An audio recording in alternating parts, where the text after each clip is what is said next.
When the first truck unloaded carbon dust behind Caleb Turner's property, nobody considered it valuable. Not even Caleb. The black powder came from a steel mill 6 miles outside Ash Creek, a manufacturing town where nearly everyone either worked at the mill or farmed the surrounding land. The material was a byproduct of the mill's operations. Tiny carbon-rich particles collected during various industrial processes. Disposing of it cost money. Finding places to store it cost even more. So when the mill approached nearby landowners looking for temporary dumping sites, most declined immediately. The dust was messy. Wind carried it everywhere. Rain turned it into black sludge. Nobody wanted it near crops or livestock. Everyone said no. Everyone except Caleb. At 34 years old, Caleb owned 80 acres inherited from his grandfather. The farm wasn't failing, but it wasn't thriving either. Rising costs had squeezed margins year after year. Equipment repairs consumed profits. Fuel prices climbed. Crop markets fluctuated constantly. Like many small farmers, Caleb spent most years working harder for less.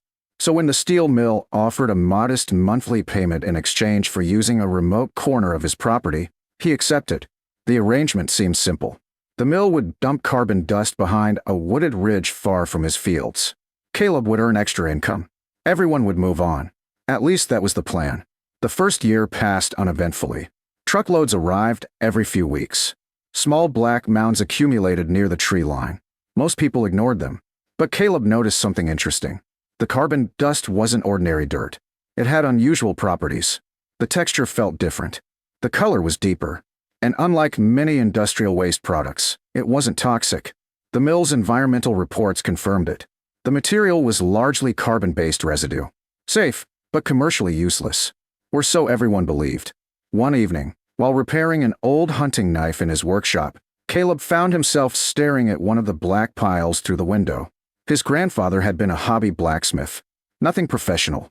Just enough to make horseshoes, tools, and occasional knives. The old forge still sat in a corner of the barn, and used for years. The thought came unexpectedly. Could carbon improve steel? The question seemed obvious now. At the time, it felt revolutionary. The next day, Caleb began researching. What he discovered surprised him. Carbon wasn't merely important to steel. Carbon was essential to steel. Different carbon levels influenced hardness, durability, edge retention, and strength. Entire industries revolved around controlling carbon content. Caleb became fascinated. Night after night, he studied metallurgy, steel composition, heat treatment, blade geometry, forging techniques. The more he learned, the more obsessed he became. Neighbors assumed he was preparing for another farming season. Instead, he spent evenings reading technical manuals. The old forge came back to life. The first knives were terrible. Crooked blades, uneven edges, poor heat treatment. A few cracked completely. Others wouldn't hold an edge. But Caleb kept practicing.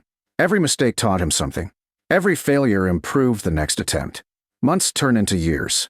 The carbon piles behind his property continued growing. Meanwhile, his skills improved steadily. At first, he gave knives away. Friends received hunting blades. Family members received kitchen knives. Local ranchers tested utility knives. The feedback surprised him. People liked them. Not because they were perfect, because they were improving. One hunter returned after an entire deer season. The edge still cuts. That single comment meant more to Caleb than any profit. He doubled down. More research, more practice, more experimentation. His workshop evolved from a hobby space into a serious operation. New equipment appeared. Better grinders, heat-treating ovens, precision measuring tools. Every dollar the farm generated seemed to disappear into knife-making equipment. Neighbors noticed, and they laughed. At the diner, people joked that Caleb planned to become a famous knife maker. One farmer asked whether he'd be selling swords next. Another suggested he spend less time in the barn and more time planting crops. Caleb smiled and ignored them, because something unusual was happening. Customers were returning, then bringing friends, then placing orders. A local sporting goods store agreed to carry several knives. They sold out. A hunting outfitter placed a larger order. Those sold too. Demand remained small, but it was real. For the first time, Caleb realized he might have more than a hobby. He might have a business. The challenge was scale. Making a handful of knives was one thing. Building a company was another. Most artisan knife makers struggled because production took too long. Quality required patience. Mass production sacrificed craftsmanship. Finding the balance seemed nearly impossible. So Caleb grew slowly, year after year, one step at a time. While other people chased rapid expansion, he focused on reputation. Every blade had to perform. Every customer had to be satisfied. Returns were rare. Complaints even rarer. Word spread. Hunters recommended his knives. Chefs began ordering kitchen blades. Outdoor enthusiasts shared reviews online. The business expanded beyond Ash Creek, then beyond the state. By the 8th year, Caleb employed 2 workers. By the 10th year, he had 6. The farm still operated, but the knife business generated more income. What started as a workshop behind a barn was quietly becoming a manufacturing company. Yet most people still underestimated him. He drove an aging pickup, wore clothes, lived in the same modest farmhouse. Nothing about his appearance suggested success. Then came year 12. The same year, everything changed. A food writer featured one of Caleb's chef knives in an article about American-made craftsmanship.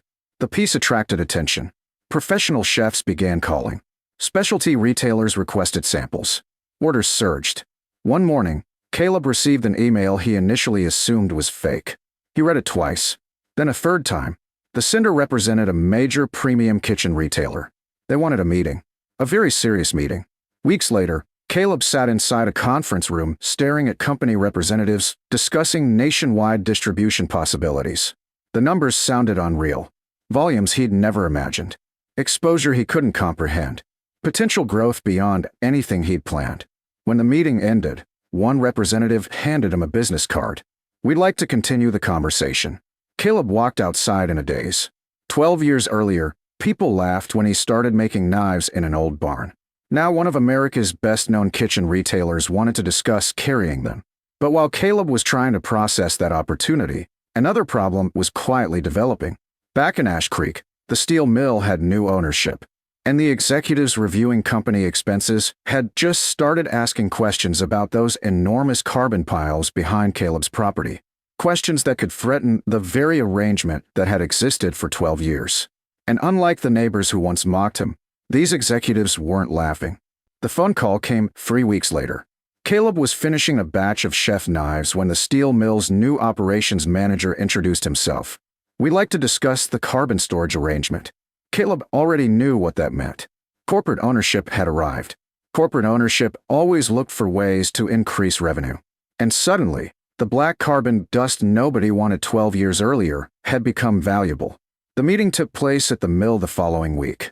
3 executives sat across from him in a conference room overlooking the sprawling industrial complex.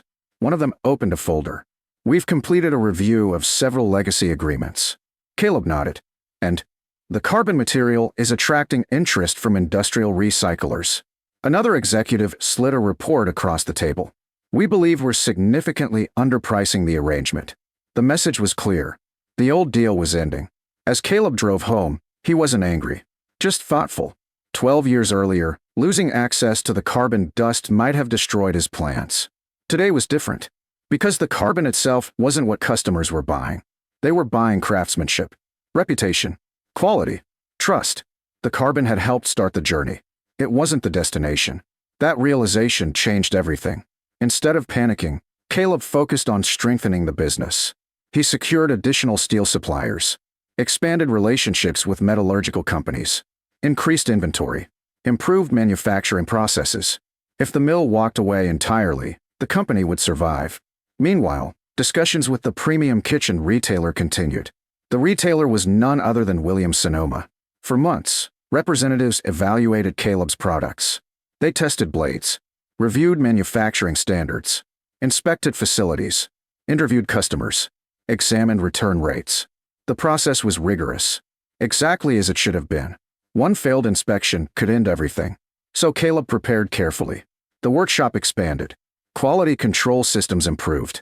Additional employees were hired. Training programs were developed. Nothing happened quickly, but everything moved forward. Then one autumn morning, Caleb received another visitor. Unlike previous executives, this one requested a tour. Her name was Rebecca Lawson, a senior vice president from the steel company's headquarters. She arrived expecting to inspect a land use agreement. Instead, she found something entirely different. Caleb walked her through the operation. rows of workstations, precision grinding equipment, heat treating ovens, employees carefully shaping blades, finished knives awaiting shipment. The facility hummed with activity. Rebecca asked questions continuously. How many knives annually? How many employees? How many states? How many retailers? How much growth? Each answer surprised her more than the last. By late afternoon, they stood overlooking the production floor. Workers moved efficiently through various stages of manufacturing.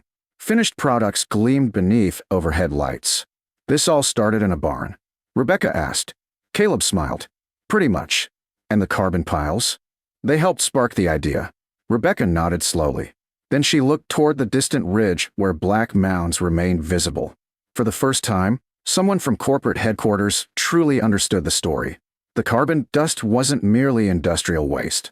It had become part of a local success story, a symbol of resourcefulness, a catalyst for entrepreneurship, something far more valuable than a disposal problem. Several weeks later, Caleb received another invitation to the steel mill. The atmosphere felt completely different. Rebecca sat at the head of the table. The other executives listened as she presented her findings. We've been evaluating this relationship incorrectly. One manager frowned. What do you mean? We've been looking at carbon storage. She paused. We should be looking at economic impact. The room grew quiet. Rebecca continued.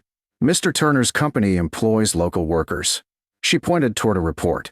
It purchases regional materials. Another page. It generates tax revenue. Another. And it's becoming a nationally recognized manufacturing brand. The executives reviewed the documents. The numbers were difficult to ignore. Over 12 years, Caleb had created one of the county's most successful small manufacturing businesses. What began as a simple storage arrangement had contributed to something much larger. Instead of terminating the agreement, Rebecca proposed a partnership. The steel mill would continue supplying carbon material under a long-term contract. In return, Caleb would participate in educational programs highlighting innovation in manufacturing. The proposal benefited everyone. The company gained positive publicity. The knife business gained stability. The community gained jobs. The agreement was approved unanimously. But the biggest news arrived a month later. After nearly a year of evaluation, Williams-Sonoma made its decision. They wanted the knives. Not a trial run. Not a limited experiment. A full retail partnership. When the official contract arrived, Caleb sat quietly at his kitchen table for several minutes. 12 years. 12 years since he'd stared at black piles of carbon dust through a workshop window. 12 years since neighbors laughed at the idea of making knives. 12 years since his first crooked blade cracked during heat treatment. Now one of America's most respected kitchen retailers wanted to carry his products nationwide. The announcement transformed the business overnight. Orders surged. Production expanded. New employees joined the company. Additional equipment arrived. Industry publications featured the story. Trade magazines covered the partnership. Customers across the country discovered the brand. Yet despite the growth, Caleb refused to change the company's philosophy. Every knife still had to earn its reputation. Every blade still had to perform. Growth mattered. Quality mattered more. Over the next several years, the company expanded steadily. Not recklessly. Not explosively. Steadily. The same approach Caleb had followed from the beginning. One careful step at a time. One satisfied customer at a time. One excellent knife at a time. Then one evening, years later, Caleb found himself standing near the original carbon piles behind his property. The sun was setting across the ridge. A light breeze carried the scent of autumn leaves. In the distance, trucks moved through the steel mill. Behind him, the knife company's modern production facility buzzed with activity. An employee approached carrying a newly finished chef knife. Thought you'd want to see this. Caleb examined the blade. Perfect grind. Perfect finish. Perfect balance. The employee smiled. Hard to believe where all this started. Caleb looked toward the black piles. For years, people had seen waste. A problem. Something to get rid of. He had seen something else. Not a business. Not a brand. Just a question. A simple question about carbon and steel. That question had changed his life. Success rarely arrives looking important. Most of the time, it hides inside ordinary things that everyone else ignores. For 12 years, the steel mill needed somewhere to dump carbon dust. Most people saw inconvenience. Caleb saw curiosity, and curiosity, pursued long enough,